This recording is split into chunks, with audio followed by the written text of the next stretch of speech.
After months and months of rumors, Xbox has finally responded to the rampant rumors that they are going third party. The word on the street has been, games like Indiana Jones and Starfield was headed over to PlayStation and Nintendo consoles, but the rumor has now officially been put to rest. They just had their much-awaited Xbox podcast where they addressed various concerns that's been floated around over the last couple months, and I think by the end of what they had to say, there is actually a very legitimate question.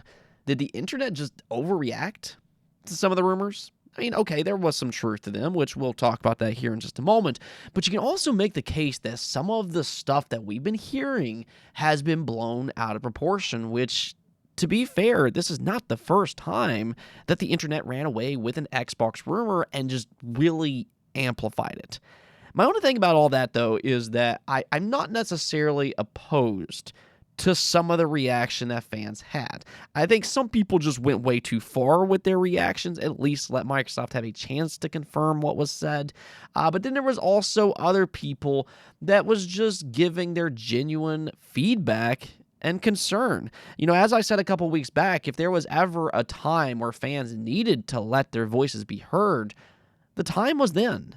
For all we know, that reaction might have actually been beneficial behind the scenes, because I do have a gut feeling that Microsoft, not Team Xbox, but Microsoft leadership needs to see that reaction, because they're not as privy as the Xbox team when it comes to these situations.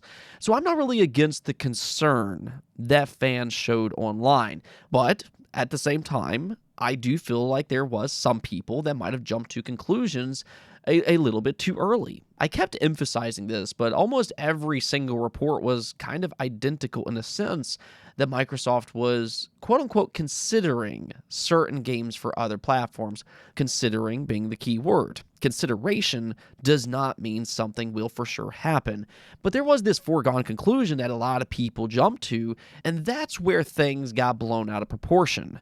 What's really happening here, though, is that Xbox is, yes, porting 4 games to other platforms. Now, they didn't name any specific title or which platforms they're coming over to, but they did, however, explain why, which is kind of understandable when you start to hear about it, and it's also fairly easy to figure out which games they were talking about. 2 of them are community-driven games, which are likely Sea of Thieves and Grounded.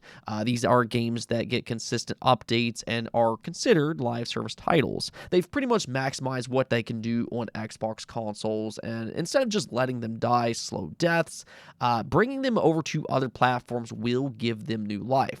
I think that's the smart thing to do, and yes, it is good for the Xbox community. If you play Sea of Thieves, would you rather have a dead game? Or would you rather bring in a new community and also make these studios even healthier so they can make more games in the future? I think the answer to that is pretty easy. Porting these games does make sense. Now, as for these other 2 games, and this is where some of that controversy really started to sink in about a month or so back. They did mention that these are smaller titles that could benefit from a sales boost. This is more than likely Hi-Fi Rush and Pentant, and this is really where things start to get interesting. Check out what Phil said regarding these 2 games. We see an opportunity to utilize other platforms as a place to drive more business, allowing us to invest in maybe future iterations of those games, so sequels or just other games like that in our portfolio. I think there's an interesting story for us introducing Xbox franchises to players on other platforms to get them more interested in Xbox. It's fairly obvious to me that he's referring to Hi-Fi Rush and a possible sequel. I know a lot of fans have been wanting a sequel. I do as well. And by putting it on other platforms, in a way, yes, it does boost its recognition. So when and if a sequel does end up releasing years from now, more than likely as an Xbox exclusive, well then suddenly you're going to have Nintendo and PlayStation fans that are interested in that game. It's basically a taste test. If you like it, well, the future game will be on Xbox. Let me go and reword this, though, by using a different game as an example. Banjo Kazooie. Everybody, and myself included, wants a new Banjo Kazooie. But the thing about Banjo is that it does have a big presence on Nintendo. So if a new Banjo releases as an Xbox exclusive, well, there's probably going to be some Nintendo fans that are interested.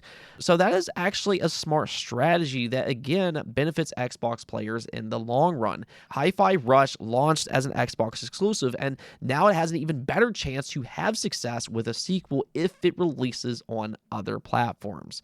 I mean, okay, yes, there is the question, does this open Pandora's box? We've talked about this in the past, and you can easily make an argument for that.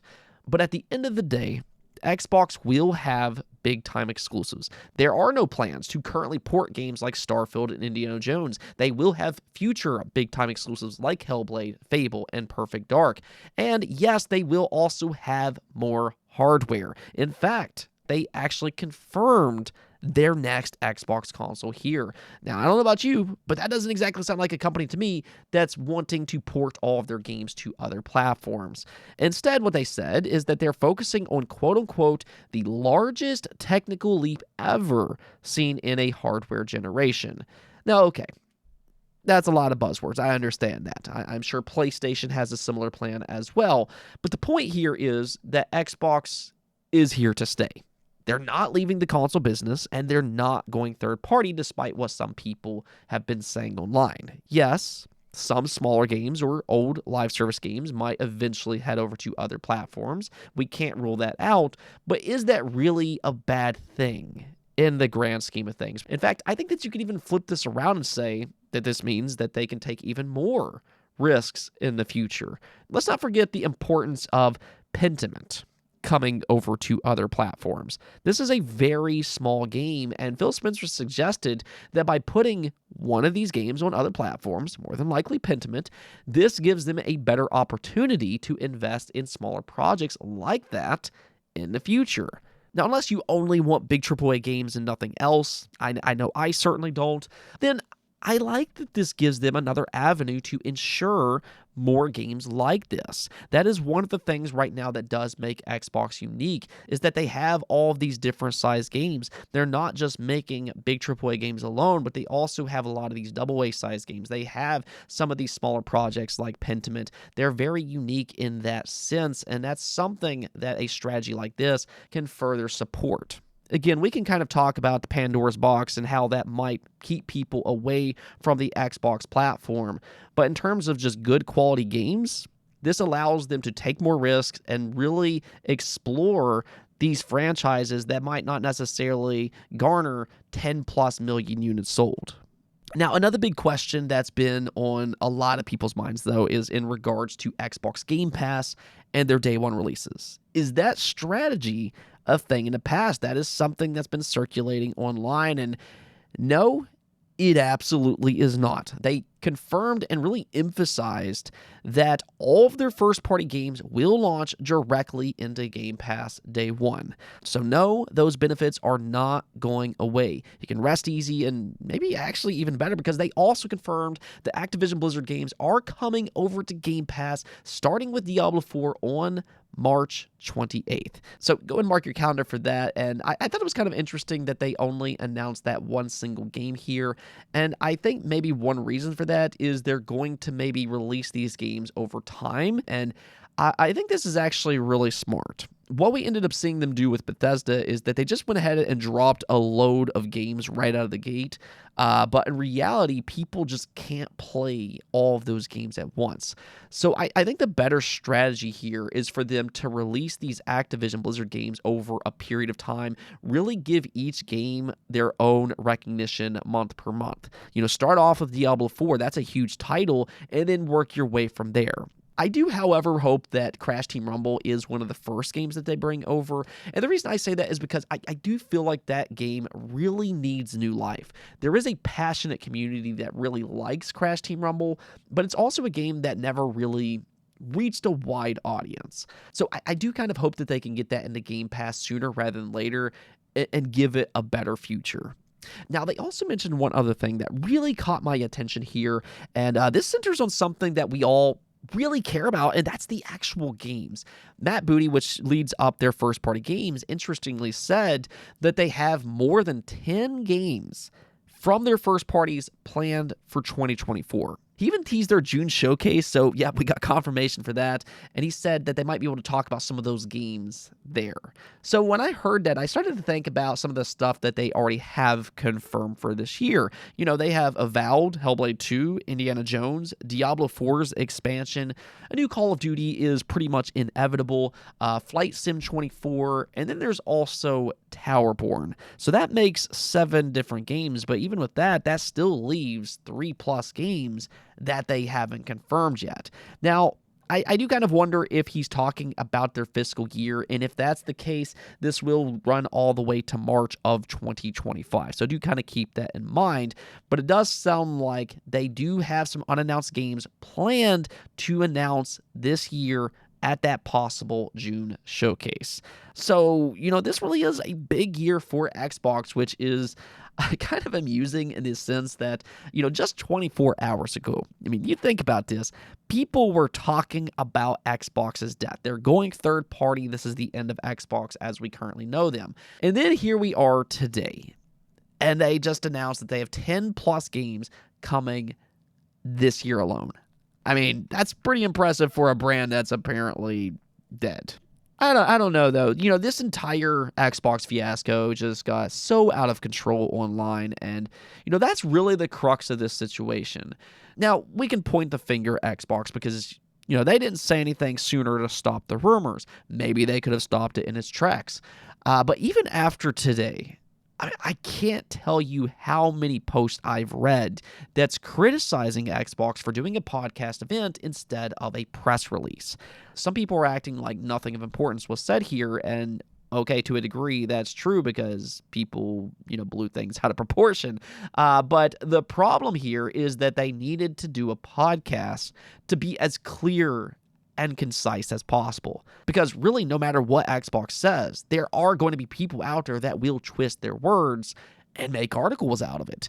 Negativity attracts a lot of clicks, especially when it's Xbox related. People want to talk about Xbox tax. That is the center of the problem right there.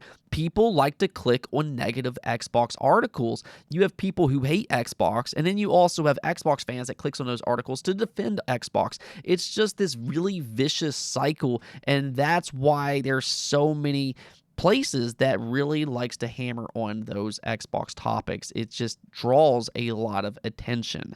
What you need to know as fans today, though, is that Xbox is doubling down on their future exclusive titles. You will get your big-time exclusives a la Fable, Perfect Dark, The Elder Scrolls, Gear 6, etc., etc. No, Starfield and Indiana Jones is not going anywhere for the time being. They also double down on their consoles. Not only are they working on a new powerful home console, apparently a huge technical leap, but they also suggested that they're working on something unique, which is assumed to be a new handheld. That will be very interesting if true.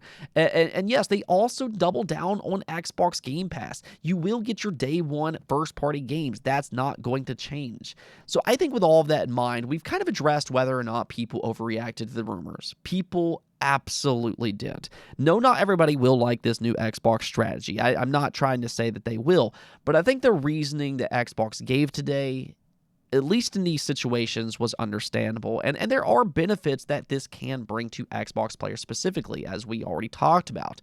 You can even look at PlayStation and what they're doing. Just yesterday, they said that they're going to more aggressively take a more multi-platform approach. In other words, what that likely means is that they're going to increase their PC output. And you can kind of apply Xbox's reasoning to that situation as well. In fact, some of the things that Xbox said today almost echoes what PlayStation mentioned just yesterday. They talked about the lack of growth for the console business, and that's something that PlayStation just mentioned as well. They're not seeing that growth that they would like to see. So this could actually lead to a healthier PlayStation and Xbox. We're going to see their games on PC, or in this case with Xbox, some of their games might head to more popular consoles. So it's not a one-to-one situation because PlayStation isn't doing that. And I'm sure there's going to be a lot of opinions on this today. I'll let you form your own as well. But go ahead and do one thing for me. Let me hear your thoughts below. Are you more optimistic about Xbox's future after today or not? I'm expecting some varying opinions about this, so definitely let me hear them below. Anyways, though, that's going to be it for this video. I'm glad we can put these Xbox rumors behind us for the time being, and until next time, peace out.